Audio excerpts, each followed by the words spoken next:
का हमारा जो चैप्टर रहने वाला है वो इकोसिस्टम रहने वाला है। तो इकोसिस्टम के बारे में हमको जानना है और इस चैप्टर को कंप्लीट करना ओनली 30 मिनट में।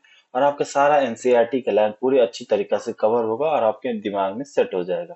तो चलिए स्टार्ट करते हैं। सबसे पहला जो हमारा यूनिट है वो क्या है, इकोसिस्टम। इससे पहले जो वाला जो लेक्चर नहीं देखे हो बायोडायवर्सिटी वाला, वो जाके आप लोग देख सकते हो, जिससे आपका सारा कंसेप्ट क्या हो जाएगा, क्लियर हो जाएगा। ठीक, ओके। तो नौ, तो चलिए हम लोग अभी स्टार्ट करते हैं। इकोसिस्टम हमारा, इकोसिस्टम का स्ट्रक्चर और इसका डिकम्पोजिशन। इसमें मेन दो कंपोनेंट होता है। इकोसिस्टम का स्ट्रक्चर कैसा होता है और इसका डिकम्पोजिशन वाला जो पार्ट है, ये दोनों पार्ट इसमें कवर किया जाएगा और आपका अच्छे से क्लियर हो जाएगा ना। चलो सबसे पहले जानते हैं इकोसिस्टम होता क्या है भाई। इकोसिस्टम एक ऐसा सिस्टम होता है जहां पे क्या होता है, जो लिविंग ऑर्गेनिज्म होता है वो इंटरेक्ट करता है किसके साथ, नॉन लिविंग ऑर्गेनिज्म के साथ। नॉन लिविंग ऑर्गेनिज्म के साथ एंड फिजिकल सराउंडिंग के साथ, फिजिकल सराउंडिंग के साथ। तो ये हमारा इकोसिस्टम में आता है। इकोसिस्टम क्या होता है, लिविंग ऑर्गेनिज्म इंटरेक्ट करता है किसके साथ, नॉन लिविंग ऑर्गेनिज्म के साथ एंड देयर फिजिकल सराउंडिंग के साथ। तो इसको माना जाता है इकोसिस्टम। तो सबसे पहले बात कर लिया जाता है इसके टाइप्स के बारे में। जो इकोसिस्टम का टाइप्स है वो कितने प्रकार का होता है। सबसे पहला होता है टेरेस्ट्रियल इकोसिस्टम, उसके बाद दूसरा होता है एक्वेटिक इकोसिस्टम, तीसरा होता है मैन मेड इकोसिस्टम। नाम से ही आपको पता चल जाएगा आखिरकार टेरेस्ट्रियल इकोसिस्टम होता क्या है। टेरेस्ट्रियल, टेरेस्ट्रियल मतलब क्या होता है, टेरेस्ट्रियल मतलब जमीन पे, ऐसा इकोसिस्टम जो जमीन पे बनाया गया हो। तो सबसे पहला बात किया जाता है कौन सा होता है इसमें, फॉरेस्ट, ग्रासलैंड एंड डेजर्ट। ये आपको इजीली नेम से याद हो जाएगा। ऐसा इकोसिस्टम जो जमीन पे मतलब लैंड पे बनाया गया हो। तो कौन कौन से आते हैं लैंड पे, फॉरेस्ट तो हवा में उड़ता नहीं है, ये तो जमीन पे रहेगा। ग्रासलैंड हवा में नहीं, पानी में तो नहीं रहेगा ग्रासलैंड, ये तो जमीन पे ही रहेगा। डेजर्ट, रेगिस्तान कहाँ रहेगा भाई, जमीन पे ही रहेगा ना, तो ये टेरेस्ट्रियल इकोसिस्टम आ जाएगा। एक्वाटिक इकोसिस्टम, इसका जो ये जो एक्वाटिक जो बोलेगा एक्वाटिक इकोसिस्टम का कौन कौन सा इसमें एग्जांपल में आता है। तो सबसे मेन वाले जो पार्ट है वेटलैंड। वेटलैंड जल्दी नहीं पता है तो वेटलैंड क्या होता है, वेटलैंड होता है दलदल। दलदल, दलदल सब सुने हो, कहीं जाते होगे तुम बीच बीच पे, तो पैर रखते हो तो पैर जमीन के अंदर गड़ने लगता है ना, गीला मिट्टी होता है, उसको बोला जाता है दलदल। तो इसमें एक्वाटिक इकोसिस्टम क्या क्या आता है, पॉन्ड्स आता है, सब पता है, लेक आता है, सबको पता है, रिवर आता है। तो और वेटलैंड आता है, वेटलैंड बता दिया मैं क्या होता है सबसे। और नेक्स्ट जो हमारा man made ecosystem, man made ecosystem क्या था, crop fields and aquarium. Aquarium में पता है सब डिफरेंट डिफरेंट वेराइटीज का मछली को रखा जाता है। कल हम पढ़े भी थे बायोडायवर्सिटी में, कितने प्रकार का जो फिशेज है कि फिशेज का कितना वेराइटीज है, 28 के वेराइटीज फिशेज का भी पाया जाता है। तो हम जो आपको पढ़ाने वाले हैं, जो पीछे का कुछ कुछ रिलेटेबल होगा उसको भी रिलेट करके पढ़ेंगे, जिसके कारण से आपका माइंड में सेट हो जाएगा। चलिए, तो ये हमारा एग्जांपल हो गया इसका, क्रॉप फील्ड और एक्वेरियम। क्रॉप फील्ड तो सब जानता है भाई, खेती गृहस्थी सब करता है, खाना वाना भी सारा वहीं से मिलता है, तो इसको सब जानता है। तो चलो अब बात किया जाता है इसके स्ट्रक्चर के बारे में। स्ट्रेटिफिकेशन क्या होता है उनका, इसका कंपोनेंट्स। स्ट्रेटिफिकेशन, स्ट्रेटिफिकेशन को ऐसा, ये जो इम्पोर्टेंट है, क्यों इम्पोर्टेंट है, क्योंकि आपको बार बार क्वेश्चन में आपको टेस्ट भी करोगे कोई या किसी का पेपर भी दोगे तो स्ट्रेटिफिकेशन डायरेक्ट क्वेश्चन बन जाती है। क्या डायरेक्ट सिंपल डेफिनेशन तुमको याद रखना, vertical distribution of the different species. Different different species का जो वर्टिकल डिस्ट्रीब्यूशन होता है उसको बोला जाता है तुम्हारा स्ट्रेटिफिकेशन। अब तो एग्जाम में तो पढ़ दिया, तुम लोग को समझ में तो आया नहीं होगा, तो इसको सिंप्लीफाई में तो बताता हूँ तुमको। जो वर्टिकल डिस्ट्रीब्यूशन क्या होता है, एक दो छोटा है, इससे बड़ा है, उससे बड़ा है, इससे छोटा है, फिर इससे छोटा है, इसका क्या वर्टिकल डिस्ट्रीब्यूशन। वर्टिकल हॉरिजॉन्टल सब जानता होगा, ये जो लाइन खींचा हॉरिजॉन्टल है, ये ऊपर वाले जो लाइन खींचाते हो वर्टिकल है, तो वर्टिकल दिख रहा है ना, वर्टिकल।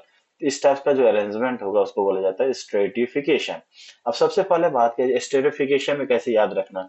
टॉप पे कौन होगा, T for tree, T for top. Top पे कौन होने वाला, tree. S for serve, S for second level पे। सेकेंड लेवल पे क्या होगा, सर्व्स एंड हर्ब्स हो गया हमारे नीचे, सबसे नीचे क्या होगा, हर्ब्स।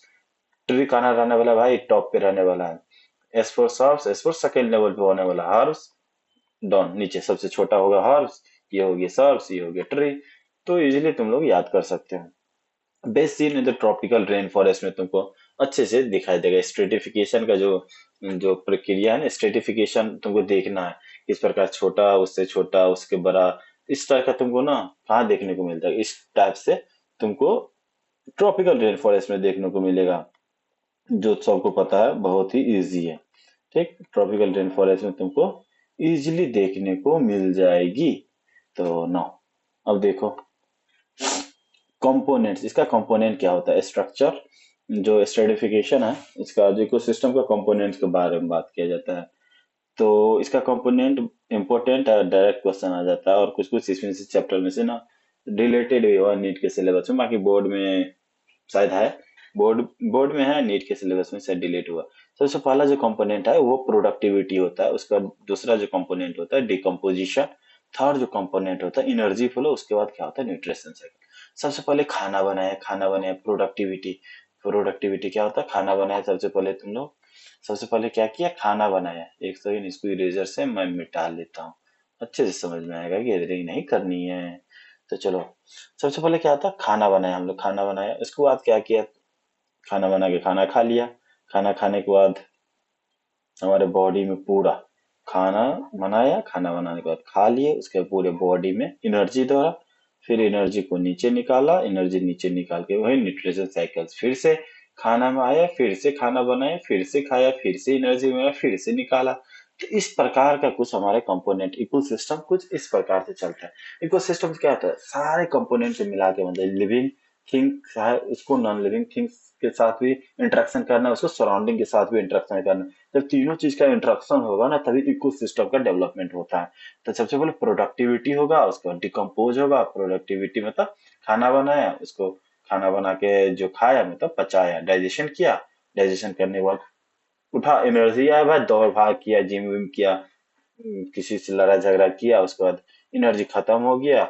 एनर्जी खत्म हो गया तो फिर से खाओगे, तो एनर्जी मतलब सुबह सुबह गया निकाला, फिर से न्यूट्रिएंट साइकिल हो जाएगा, फिर से ये ले जाएगा पूरे खेत वेत में, यहाँ प्रोडक्शन होगा, फिर से यही सारा सिस्टम इसी प्रकार से चलेगा। समझ में आ गया? कमेंट करके बताओ किस किस को समझ में नहीं आया।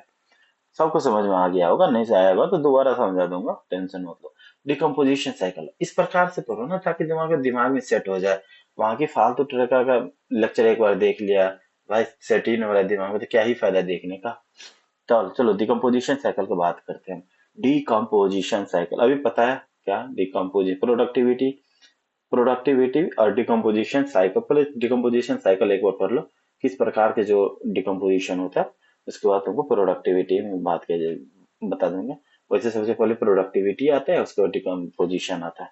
चलो डिकम्पोजिशन होता है, रॉ मटेरियल मान लो जो डेट्राइटस है। डेट्राइटस मतलब क्या होता है, डेड लीव्स हो गया, डेड एनिमल्स का जो कुछ भी पार्ट बचा हुआ डेड पार्ट होता है, उसको बोला जाता है detritus. Detritus, D for detritus, D for dead. Death, मरा हुआ चीज जो हुआ डेट्राइटस होता है, डेड लीव्स एनिमल्स का जो कुछ बचा हुआ। फ्रेगमेंटेशन होता है मतलब ब्रेकडाउन। ब्रेकडाउन कौन करेगा भाई, फ्रेगमेंटेशन। जब भी कभी फ्रेगमेंटेशन का नाम आएगा, ये भाई ये अर्थवर्म जी करेंगे। क्या करेंगे, अर्थवर्म। ये सांप बन गया भाई, अर्थवर्म जैसे नहीं लग रहा है, ये तो सांप जैसे लग रहा है। तो अर्थवर्म करेंगे। डेट्राइटिव हॉर्स, डेट्राइटिव हॉर्स क्या होता है, डेट्राइटिव हॉर्स होता है जो डिट्राइटस पे अपना एक्ट करेगा। जो डिट्राइटस है, डिट्राइटस क्या है, लीव्स हो गया हमारा, एनिमल का कुछ बात है। इस पे क्या हो जाएगा, तुम्हारा जो खेत है, खेत में तुम, खेत है ये तुम्हारा, मान लो खेत है, इसमें यहाँ पे पेड़ है, पेड़ पे से पत्ता गिरा, पत्ता गिर गया तुम्हारा, डेड पत्ता हो गया। जब पेड़ में से था तो जिंदा था पत्ता, जब नीचे गिरा तो डेड हो गया। डेड हो गया, धीरे धीरे देखता हुआ उसका ग्रीन रहता है, उसके बाद येलो हो जाता है, मतलब क्लोरोफिलस सारा मर जाता है, मतलब खाना उसका सारा खत्म हो जाता है। तो डेड हो गया, डेड होता है तो इसको बोला जाता है, इस पे कौन एक्ट करेगा, इसका आप क्या होगा, फ्रेगमेंटेशन, ब्रेकडाउन होगा। कौन करेगा ब्रेकडाउन, डिट्राइटिव होर्स। डिट्राइटिव होर्स नाम है सिर्फ, इसको टेंशन नहीं लेनी है, सिर्फ नाम है इसका, डेट्राइटिव हॉर्स। डेट्राइटिव हॉर्स कौन होता है, अर्थवार। जो क्या करता है, इसका काम क्या होता है, ब्रेक डाउन करना, तोड़ देना। जो अर्थवार चाली वाली देखते हो तुम लोगों में, इसका काम क्या होता है, सिर्फ तोड़ना, ब्रेक डाउन कर देता है तुम्हारा। ब्रेक डाउन ऑफ डेट्राइटिस मतलब जो मारा हुआ होता है ना, इसको छोटा छोटा पार्ट में इसको ब्रेक डाउन कर देगा, ठीक। उसके बाद क्या होगा, जब बारिश हुआ, अब ब्रेक डाउन तो इसको कर दिया, छोटा छोटा पार्ट में इसको ब्रेक डाउन कर दिया। ब्रेक डाउन तो होगी, अब क्या इसको होगी, इस पे रेन होगा, रेन होगा, बारिश होगा। बारिश होगा, क्या होगा भाई, छोटा छोटा जो मिनरल न्यूट्रिएंट्स में ब्रेक डाउन हुआ है, वो सारा क्या हो जाएगा, वाटर सॉल्युबल, जितना भी सब्सटेंस जो वाटर सॉल्युबल है, वो सॉइल के नीचे जाना, सॉइल के अंदर चले जाएगा, मतलब नीचे चले जाएगा, सॉइल के नीचे चले जाएगा। ठीक है, nutrition go into the soil, into the soil, soil के नीचे चले जाएगा। और अनअवेलेबल एज ए साल्ट के फॉर्म में अनअवेलेबल हो जाता है। किसके फॉर्म में, साल्ट के फॉर्म में। कुछ कुछ ऐसे न्यूट्रिएंट्स हमारे नीचे जाता है, उसके बाद तो सीड बोता है, तो वही जो न्यूट्रिएंट है फिर से दोबारा प्लांट बनाता है। ऐसा थोड़ी है सॉइल में फैक्ट्री है न्यूट्रिएंट का भाई, धीरे धीरे खत्म भी होता है, खत्म होता है फिर से सनलाइट पर आप पेड़ पौधा गिरा उसमें से खाद वाद सब डालते हो तो फिर से न्यूट्रॉन आ जाता है। तो इस तरीका से साइकिल चलता है। लीचिंग लीचिंग मतलब क्या होता है, वाटर जो जितना सॉल्युबल न्यूट्रिएंट है वो चले जाता है सॉइल के अंदर में, और क्या अनअवेलेबल हो जाता है, कुछ कुछ न्यूट्रिएंट का अनअवेलेबल साल्ट के फॉर्म में अनअवेलेबल होता है। ठीक। उसके बाद क्या हो जाएगा, केटाबॉलिज्म। थर्ड नंबर पे क्या हो जाएगा, केटाबॉलिज्म। केटाबॉलिज्म मतलब होता है bacteria fungus enzyme degrade the detritus to the inorganic substance. अब क्या करेगा, जो केटाबॉलिज्म होगा, अब इसमें से जो भी बैक्टीरिया बैक्टीरिया तो पत्ता पे भी अटैक करेगा लेकिन जल्दी इसको डिकम्पोज नहीं करेगा, फ्रेगमेंटेशन। मतलब मेन काम क्या, अर्थवर्म तोड़ दिया छोटा छोटा, अब छोटा छोटा में लीचिंग अंदर में गया न्यूट्रिएंट। अब जो क्या करेगा, बैक्टीरिया और फंजा है उसका एंजाइम क्या होगा, ये सब बैक्टीरिया और फंगा क्या करता है, जो तुम लोग को जो पता होगा, एक सेकंड तुम लोग को एक चीज तुमको बताता हूँ कैसे ये काम करता है। कैटाबॉलिज्म, बैक्टीरिया और फंगा, तुमको क्या लगता है, एक पत्ता पर एक्ट किया बैक्टीरिया फंजा और इसको ब्रेक डाउन कर दे, नहीं भाई। ये जो बैक्टीरिया और फंजा है वो पचा हुआ मटेरियल आता है। जैसे तुम जूस पीते हो ना, जब फल खाते हो, हम लोग फल खा लेते हैं तो फल बैक्टीरिया फंगा डायरेक्ट दे दिया, वो नहीं खा पाएगा पूरा। इस जूस के फॉर्म में, जूस जो पीते हो ना उसके फॉर्म में ये लेता है। तो पहले हम लीव्स को तोड़ ताड़ दिए, पूरा ब्रेक डाउन कर दिए छोटे छोटे टुकड़ा में, इसमें से जो न्यूट्रिएंट मिला है उसको ये लोग क्या करता था, इसके पास दांत थोड़ी है काट काट के खाए, इसको न्यूट्रिएंट की तरह इसको लेता है, अपना एंजाइम उस पर डालता है, एंजाइम उस पर डालने के बाद उससे न्यूट्रिएंट सब करता है, एंजाइम डालता है या डिग्रेड करता है, जो कि डिग्रेड इसको तोड़ देता है इनऑर्गेनिक सब्सटेंसेज में। जो बैक्टीरिया फंजा अपना एंजाइम निकाल के वो डिट्राइटस जो डेड मटेरियल था उस पर डालेगा, उसको क्या करेगा, इनऑर्गेनिक सब्सटेंस में तोड़ देगा। इनऑर्गेनिक और ऑर्गेनिक में सब डिफरेंस होगा। इनऑर्गेनिक कौन सा होता है, इनऑर्गेनिक जो होता है, क्या होता है, जो जितना कार्बन कंपाउंड होता है ना वो ऑर्गेनिक होता है, जो कार्बन हमारे बॉडी की से ऑर्गेनिक पार्ट से बना हुआ है। और जहाँ बाकी जितना जिसमें कार्बन कंपाउंड नहीं हो उसको बोला जाता है इनऑर्गेनिक। क्या बोला जाता है, इनऑर्गेनिक। ठीक, इनऑर्गेनिक सब्सटेंसेस तो उस पे एक्ट करता है। ठीक, डिट्राइटस को इनऑर्गेनिक सब्सटेंस में तोड़ देता है। ठीक, उसके बाद ह्यूमिडिफिकेशन, ह्यूमिडिफिकेशन से, तो ऐसे हुआ याद रखो, हुमस, हुमस होता है humidification, accumulation of the dark humus. Accumulation, humidification में क्या एक्युमुलेशन हो जाता है कि इसका डार्क ह्यूमस सब्सटेंसेस का जो resistance to microbes nutrient reservoir की तरह होता है, एक्युमुलेट हो जाता है, डार्क ह्यूमस जो सब्सटेंस एक्युमुलेट हो जाता है। जब एक जगह इकट्ठा हो जाएगा डार्क ह्यूमस सब्सटेंस, देख लो नाले का पानी जब एक जगह पूरा हो जाता है डार्क कलर का नीचे में निकलता है ना, तो वो डार्क ह्यूमस ही होता है, एक्युमुलेट हो जाता है। जो रेजिस्टेंस होता है माइक्रोब्स का, वहां पे माइक्रोब्स भी नहीं खा जाता, न्यूट्रिएंट्स का रिजर्वायर होता है। भर भर के न्यूट्रिएंट्स तुमको देखने को मिलेगा, भर भर के न्यूट्रिएंट्स उसमें देगा। उसको कहीं पेड़ पौधे में डाल दो, वो वाला मिट्टी को ना, या कोई पेड़ पौधे वहां लगा दो, एकदम टकाटक ग्रो होगा, मस्त तरीके से ग्रो होता है। इसको बोला जाता है ह्यूमिडिफिकेशन, मतलब एक्युमुलेशन हो जाता है वो डार्क ह्यूमस का। तो मिनरलाइजेशन क्या होता है भाई, mineralisation release of inorganic nutrient from the humus. तो अभी बताया जो पेड़ पौधा में ग्रो होता है तो कैसे होगा, release release of inorganic nutrient to the humus from the humus. Humus में से जो इनऑर्गेनिक न्यूट्रिएंट है वो क्या हो जाता है, रिलीज होता है, उसी को क्या बोला जाता है, मिनरलाइजेशन। मिनरल उसमें से सारा निकल गया, इसको बोला जाता है मिनरलाइजेशन। तो कुछ इस तरीका से सबसे पहले तुम्हारा हो जाए डिट्राइटस। डिट्राइटस जब मर जाए, मरा हुआ सब्सटेंस होता है उस पर एक्ट करेगा, फ्रेगमेंटेशन होगा उसका, मतलब उसका डिट्राइटिव फोर्स एक्ट करेगी। उसके बाद उसका लीचिंग हो जाएगा, मतलब जितना वाटर सॉल्युबल सब्सटेंस है जमीन के अंदर चले जाएगी, अब अनअवेलेबल एज ए साल्ट के फॉर्म में अनअवेलेबल रहेगी। उसके बाद कैटाबॉलिज्म होगा, फिर से उसको ब्रेक डाउन किया जाएगा, जितना भी वाटर सॉल्युबल सब्सटेंस है, जो ऑर्गेनिक वाला पार्ट है उसको डिग्रेड किया जाएगा इनटू इनऑर्गेनिक सब्सटेंसेस में। एक्टेज ऑर्गेनिक पार्ट को डिग्रेड करके इनऑर्गेनिक सब्सटेंसेस में बदल देता है। उसके बाद फिर इसका humidification, accumulation of dark substances का एक्युमुलेट हो जाएगा, जो कि रेजिस्टेंस होता है माइक्रोब्स के लिए भी, और न्यूट्रिएंट का खजाना होता है, रिजर्वायर होता है। उसके बाद क्या हो जाएगा, मिनरलाइजेशन, रिलीज हो जाएगा इनऑर्गेनिक न्यूट्रिएंट को फ्रॉम द ह्यूमस में से। ह्यूमस में डार्क कलर का सब्सटेंस जो देखता है उसे बोला जाता है। तो इतना लोड नहीं लेनी है, पूरी अच्छी तरीका से एक बार फिर से तुम पढ़ सकते हो, बाकी अच्छे तरीके से तो रिवाइज हो ही गया। चलो अब देख लेते हैं फैक्टर अफेक्टिंग डिकम्पोजिशन है।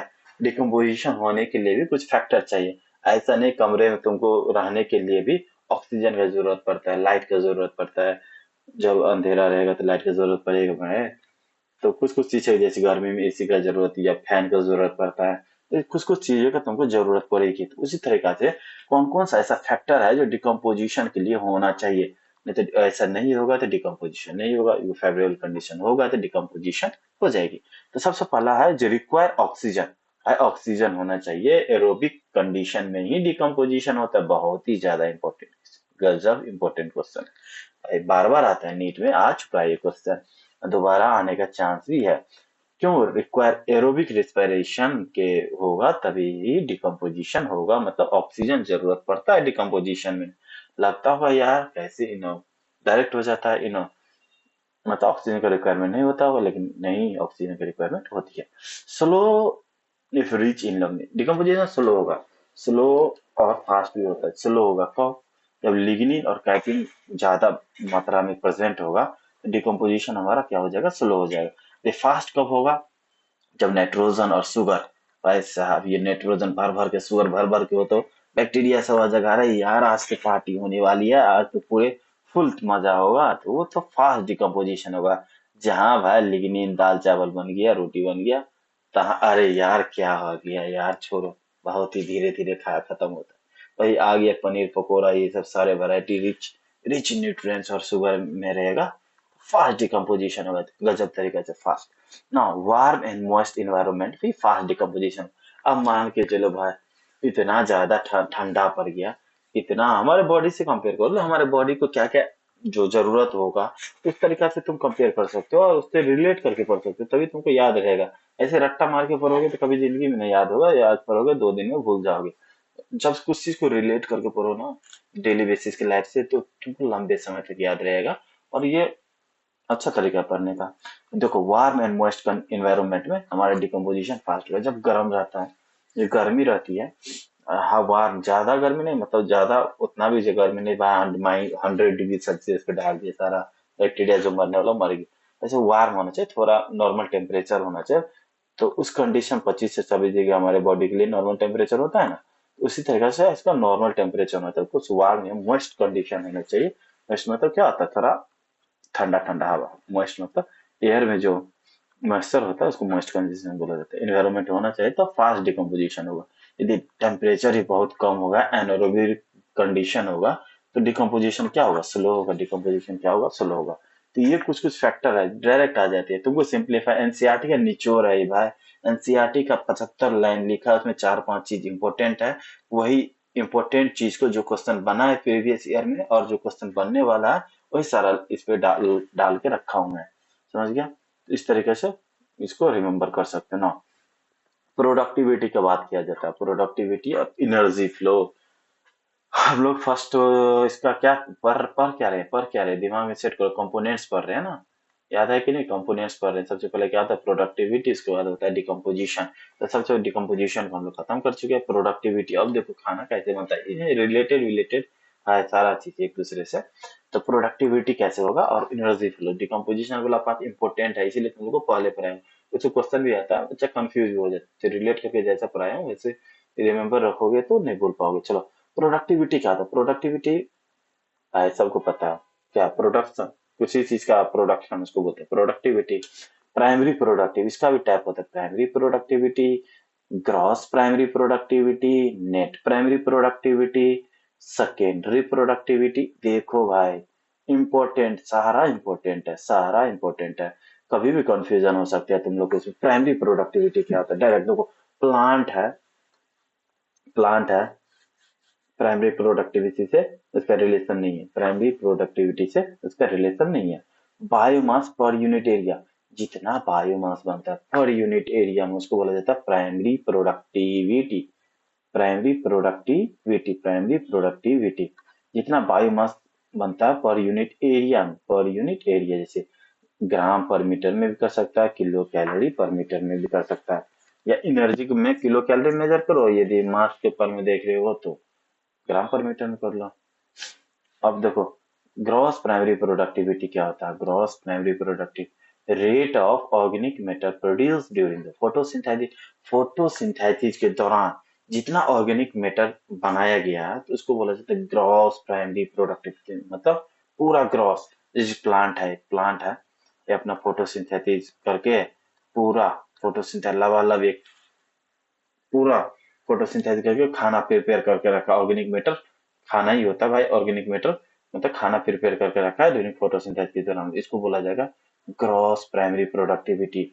तो भाई नेट प्राइमरी प्रोडक्टिविटी क्या होता है, जितना बायोमास अवेलेबल होता है कंज्यूमर्स के लिए, तो उसको बोला जाता है नेट प्राइमरी प्रोडक्टिविटी। अब क्या करेगा, देखो ग्रॉस प्राइमरी प्रोडक्टिविटी से रिस्पिरेशन भी करता है प्लांट, उसमें से ग्रॉस प्राइमरी प्रोडक्ट मतलब खाना बना लिया, रिस्पिरेशन करेगा तो तुमको पता है रिस्पिरेशन करते हो तो एनर्जी लॉस होता है, इंस्पिरेशन के दौरान एनर्जी लॉस होता है, एक्सपायरेशन करते हो तो एनर्जी लॉस नहीं होता है।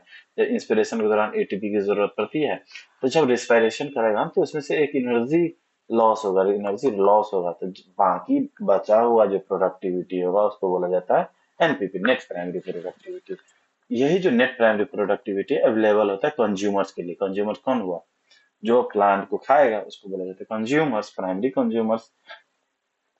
प्राइमरी प्रोडक्टिविटी अवेलेबल होता है। अब देखो सेकेंडरी प्रोडक्टिविटी क्या होता है, प्राइमरी कंज्यूमर्स बोला हूँ, प्राइमरी प्रोडक्टिविटी से रिलेट मत कर लियो। प्राइमरी प्रोडक्टिविटी अलग चीज होती है, जो बायोमास पर यूनिट, कितना बायोमास पर यूनिट, एक यूनिट एरिया में। एक यूनिट क्या समझते हो तुम जैसे 1 मीटर स्क्वायर एरिया में कितना मास प्रोड्यूस हुआ, या 1 किलो कैलोरी एनर्जी कितना एरिया में प्रोड्यूस हुआ, एक यूनिट एरिया में एक कितना किलो कैलोरी प्रोड्यूस हुआ, उसको बोला जाता है प्राइमरी प्रोडक्टिविटी। ठीक, बहुत इजी है, जैसे कोई टेंशन की बात नहीं, एक दो बार पढ़ोगे तो याद हो जाएगी। ठीक, सेकेंडरी प्रोडक्टिविटी अब क्या होता है, rate of formation of new organic matter by the consumers. Consumer के द्वारा जितना फॉर्मेशन किया जाता है new organic matter by the consumer, तो क्या इसका मतलब समझे क्या, नेट प्राइमरी प्रोडक्टिविटी किसके लिए अवेलेबल होता है, सेकेंडरी प्रोडक्टिविटी के लिए, कंज्यूमर के लिए अवेलेबल होता है। अब सेकेंडरी प्रोडक्टिव में था rate of formation of new organic matter by the consumer. अब कुछ कंज्यूमर खाया, कंज्यूमर के लिए जितना हमारा एटीपी का, मान लो एटीपी अवेलेबल होता है, इसको बोला जाता है सेकेंडरी प्रोडक्टिविटी। ठीक, डायरेक्ट याद रखना है, सिंपल तरीके से याद रखना है तुम लोग को, इसमें ज्यादा कंफ्यूज होने की जरूरत नहीं है। ठीक, ग्लोबल कंटेक्स्ट में बात कर लेते हैं। ठीक, ग्लोबल कंटेक्स्ट, ग्लोबल कंटेक्स्ट है तो बायोस्फीयर रिजर्व एनपीपी, एनपीपी कितना है 170 बिलियन टन, इतना बायोस्फीयर का नेट प्राइमरी प्रोडक्टिविटी है, कितना 170 बिलियन टन। लेकिन इसमें कंट्रीब्यूशन जो ओशियन का है ओनली 55 बिलियन टन है, लेकिन भाई ओशियन 70% ऑफ एरिया कवर करता है, 70% एरिया कवर करता है, लेकिन इसका जब बात किया जाए कंट्रीब्यूशन का तो सिर्फ 55 बिलियन टन करेगा।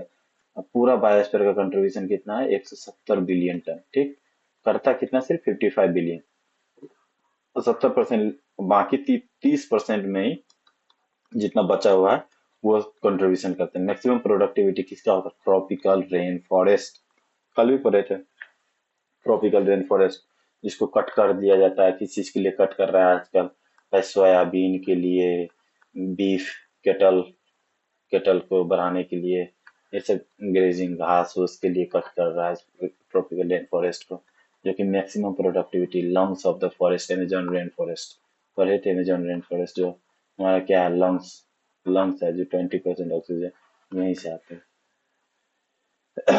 तो ये कुछ है, इसको रिमेम्बर करके रखो। प्रोडक्टिविटी का चैप्टर भी, प्रोडक्टिविटी भी खत्म हुआ। प्रोडक्टिविटी हम लोग क्या क्या चीज कर चुके हैं यहाँ पे, प्रोडक्टिविटी कर चुके हैं, डिकम्पोजिशन हो गया, दो हो गया, अब थर्ड क्या था भाई, अब खाना बन भी गया, खाना तुम खा भी लेके डाइजेशन भी कर लिया, अब एनर्जी का फ्लो कैसे होगा, अब एनर्जी का फ्लो पढ़ने वाले हैं, थर्ड पढ़ने वाले हैं एनर्जी का फ्लो।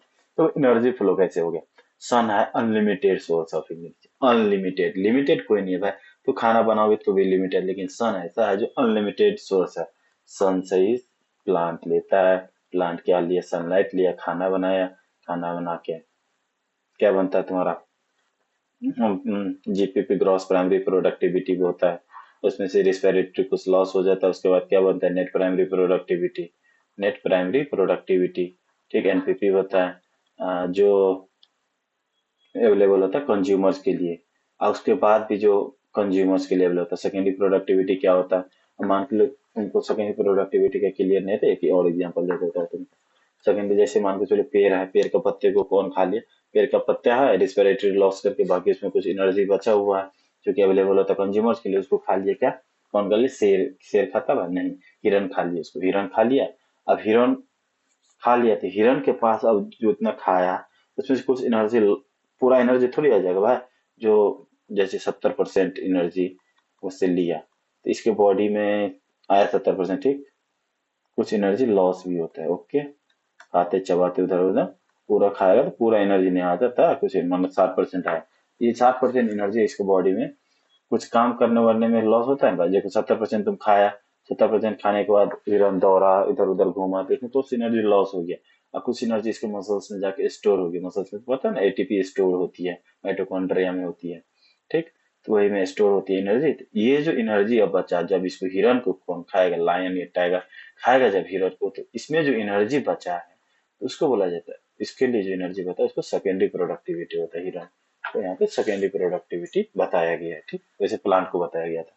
ये कॉन्सेप्ट इजी है, ज्यादा टेंशन लेने की बात नहीं है। अब समझ में आ गया होगा अच्छे से। I hope you all are understanding. तो अब देखो, एनर्जी फ्लो आप बोलने थे, सनलाइट हमारा main source of unlimited source of energy है। बैटरी का ही डाउन हो रही है भाई। समझ गए सनलाइट क्या है? अनलिमिटेड सोर्स ऑफ एनर्जी है। पार क्या है? पार रीजन फोटोसिंथेटिक एक्टिविटी रेडिएशन होता है कितना? फोटोसिंथेटिक एक्टिवेशन रेडिएशन जो 400 से 700 नैनोमीटर होती है। सन की अनलिमिटेड सोर्स ऑफ एनर्जी है। और पार मतलब क्या? Photosynthetic activation radiation, that is कितना होता है वो?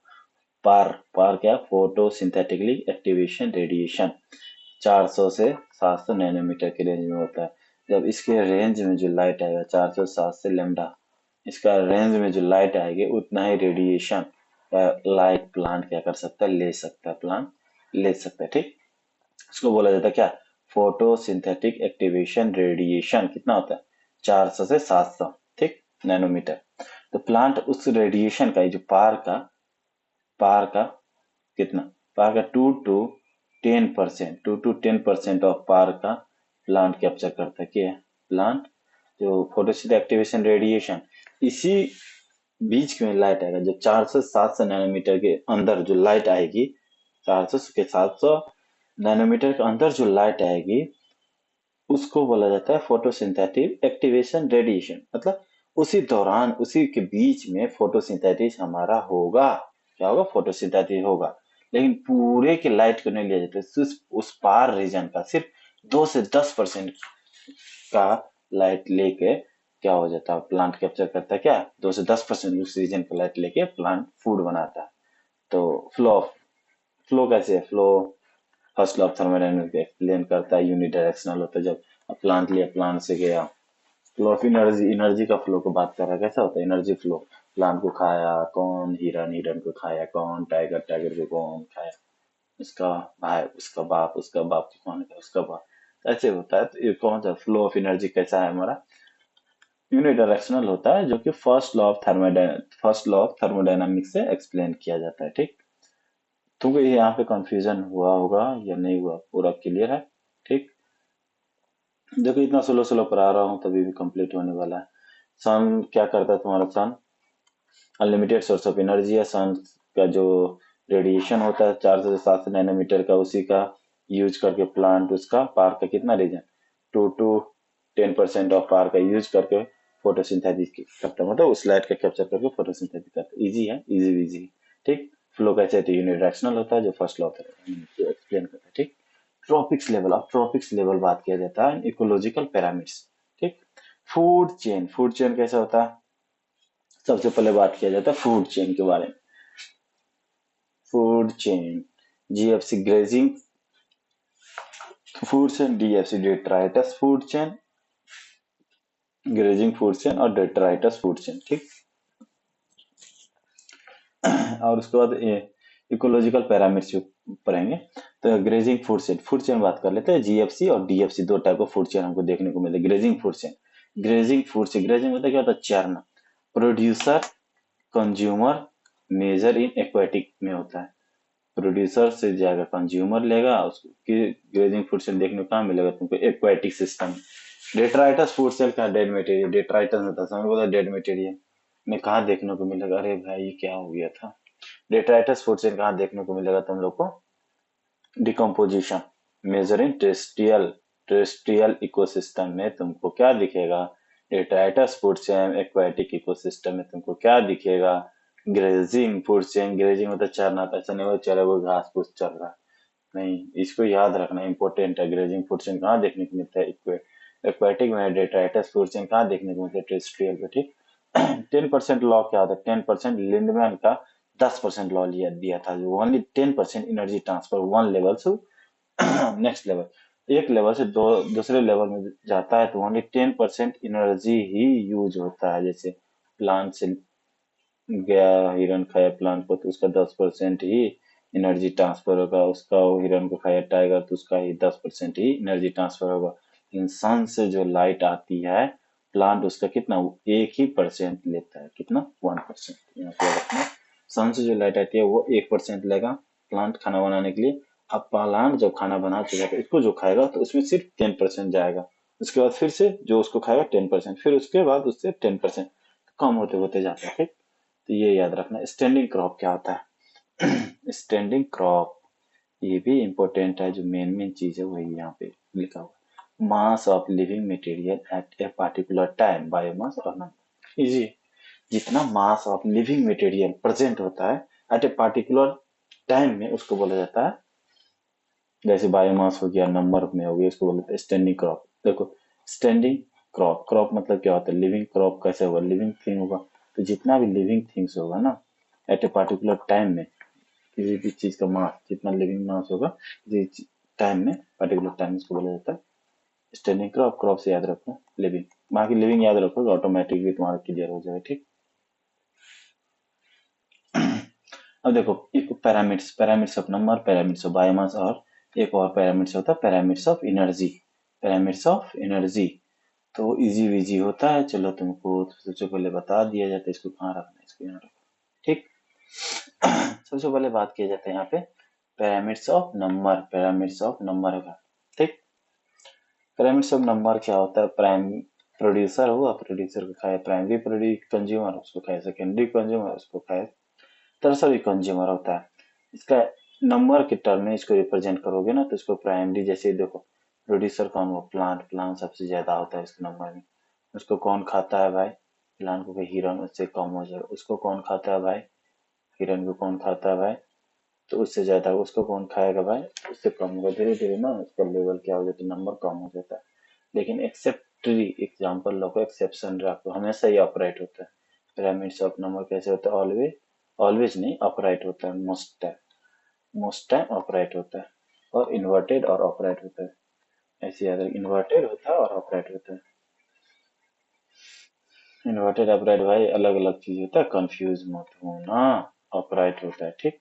Pyramids number maximum time upright होता है, लेकिन इन्वर्टेड भी होता है कब?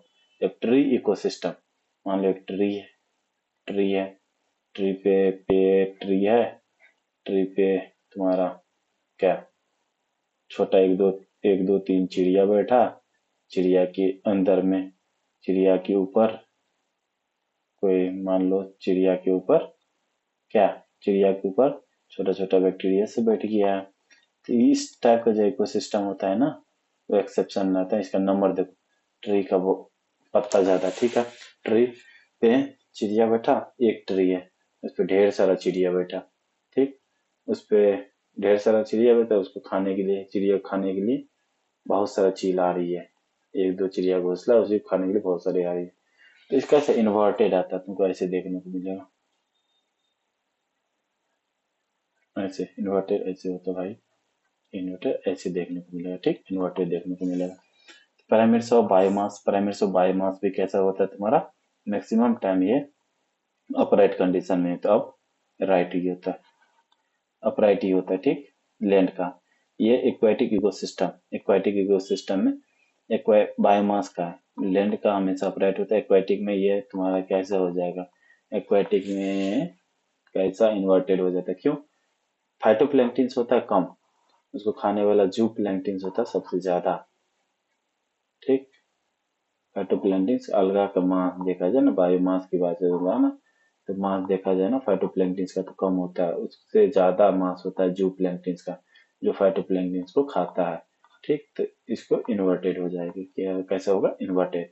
लेकिन लैंड में जो देखा जाए, लैंड पे ग्रास इसका मान बहुत ज्यादा होता है, डेरिवेट भी करोगे ना बहुत ज्यादा होता है, तो ये हमेशा अपराइट आता है। एक्वाटिक इकोसिस्टम में हमेशा उल्टा हो जाएगा। बायोमास की बात करें, नंबर का तो क्लियर हो गया, ये बायोमास की बात कर रहे हैं।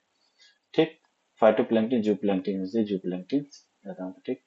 और एनर्जी हमेशा अपराइट होता है, तुमको सब पता है एनर्जी का कोई एक्सेप्शन नहीं है। एनर्जी धाराधर तो बोलो कि अपराइट ही होता है, कोई एक्सेप्शन नहीं है।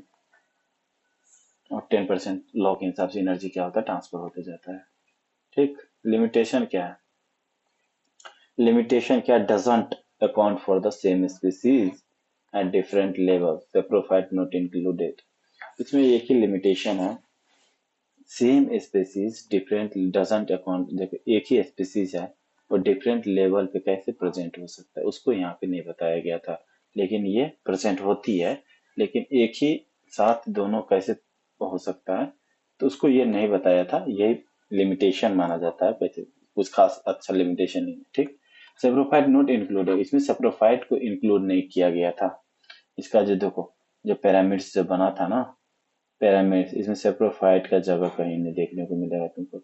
बस ये एक्सेप्शन है, इसको याद रखना तुमको है। Simple, doesn't account for the same species, same species के लिए at different level, different different level जो सेम स्पीसीज का है उसको यहाँ पे शो नहीं कर पाया था, और सेप्रोफाइट को इंक्लूड नहीं किया गया था। ठीक।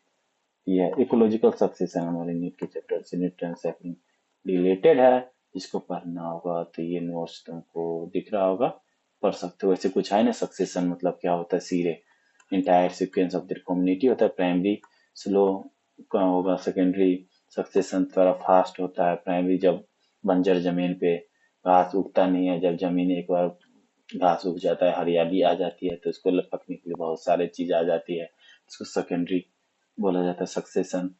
ठीक। जीरार कंडीशन, जीरा कैसा होता है, ड्राई होता है तो ड्राई कंडीशन होता है। हाइड्रार मतलब वाटर, पानी होता है। वेट कंडीशन हो गया, तो दोनों को मिला के बनता है मीजार कंडीशन, जो मीडियम वाटर कंडीशन हो जाएगा। मीजार पाइनियर स्पेसीज क्या होता है पता है? सब पाइनियर स्पेसीज होता है जो फर्स्ट टाइम, जो ऐसा स्पेसीज जो फर्स्ट टाइम आया हो। जैसे रॉक पे आया था सबसे पहला टाइम लाइकेन्स, उसको पाइनियर स्पेसीज बोला जाता है। जैसे वाटर में सबसे पहला आया था कौन, फाइटोप्लैंक्टन, ये सबको पाइनियर स्पेसीज बोला जाता है जो फर्स्ट टाइम आ जाए। साइकिल के कंपैरिजन कर लो, जैसे कार्बन साइकिल हो गया, फास्फोरस साइकिल हो गया। 71% ओशियन में है कार्बन, जो फिक्स करता है इतना। ऐसा फिक्सेशन देखो, 4 × 10⁻13 kg, इतना फिक्सेशन करता है कार्बन में। कार्बन का फिक्सेशन ओशियन में इतना ज्यादा होता है, इतना केजी। 71% जितना कार्बन है पूरी दुनिया में देख रहे हो, उसका 71% ओशियन में ही इसका बनता है। ठीक। फास्फोरस का काम होता है, रिजर्वायर होता है फास्फोरस का, रिजर्वायर का होता है रॉक, और रॉक में तुमको फास्फोरस देखने को मिलेगा। नो रेस्पिरेटरी रिलीज, कोई रेस्पिरेशन रिलीज नहीं होता। एटमॉस्फेरिक इनपुट निग्लिजिबल होता है, एटमॉस्फेयर में जो देखते हो ना फास्फोरस बहुत कम होता है। सबसे ज्यादा कहाँ होता है, रॉक में होता है। नो रेस्पिरेटरी रिलीज के लिए अवेलेबल नहीं होता। ठीक। अब देख लो, न्यूट्रिएंट साइकिल में बायोजेनेसिस, स्टैंडिंग स्टेट हो जाता है। Amount of nutrient in the soil, कितना अमाउंट ऑफ न्यूट्रिएंट है सॉइल में, इसको बोला जाता है स्टैंडिंग स्टेट। गैसेस में नाइट्रोजन एंड कार्बन साइकिल हो जाएगा। सेडिमेंटेशन में सल्फर एंड फास्फोरस साइकिल आ जाएगा। तुम्हारा ये डायग्राम तुमको क्लियर ही होगा। कौन सा डायग्राम, डेट्राइटस जब मरेगा तो प्रोडक्टिविटी, प्रोड्यूसर होगा, प्रोड्यूसर सॉइल का सॉल्यूशन में, प्रोड्यूसर डायरेक्ट कंज्यूमर, प्रोड्यूसर से कंज्यूमर खाएगा, कंज्यूमर डायरेक्ट मर सकता है, रेट्राइटस हो जाता है। या सॉइल सॉल्यूशन प्रोड्यूसर ही डायरेक्ट मर गया सॉइल सॉल्यूशन में, सॉइल सॉल्यूशन कंज्यूमर के द्वारा लिया गया या रेट्राइटस के द्वारा लिया गया, या फिर सॉइल सॉल्यूशन से डायरेक्ट प्रोड्यूसर ही ले लिया। वेदरिंग ऑफ रॉक हो गया ना मिनरल्स का, तो उस तरह से, या रेन ऑफ हो गया सॉइल सॉल्यूशन में से phosphorus cycles। ये है सिंपल है, ये वैसे एग्जाम में आएगी नहीं। और ये याद रखो, इकोसिस्टम सर्विसेज रॉबर्ट कॉन्स्टेंट जाओ तो 33 ईयर रचल का फॉर्मेशन 50% होता है। तो ये अगले चैप्टर में तुमको देखने को मिलेगा। तो ये सारा हो गया यहाँ पे कंप्लीट। और नीचे टेलीग्राम ग्रुप का लिंक मिल जाएगा, वहाँ पे तुम्हारा इम्पोर्टेंट थिंग्स सब यहाँ पे अपलोडेड किया जाता है। जैसे नोट्स हो गया, एनसीईआरटी का हाइलाइट्स हो गया, इसका नोट्स और क्विजेज भी होता रहता है वहाँ पे। तो उसको तुम जरूर से टेलीग्राम को ज्वाइन कर लो, नीचे लिंक दिया है, उससे डायरेक्ट तुम ज्वाइन कर सकते हो। इजी है। और हमको और तुम लोग भी बता सकते हो कैसे लग रहा है लेक्चर इस टाइप से, और दिमाग में पूरी सेट हो रही कि नहीं। मेन ये है दिमाग में सेट होनी चाहिए, और बाकी सारा चीज तो सही है। कुछ इस प्रकार का आज का था लेक्चर। चलो मिलते हैं नेक्स्ट लेक्चर में, तब तक के लिए ओके बाय, जय हिंद, वंदे मातरम।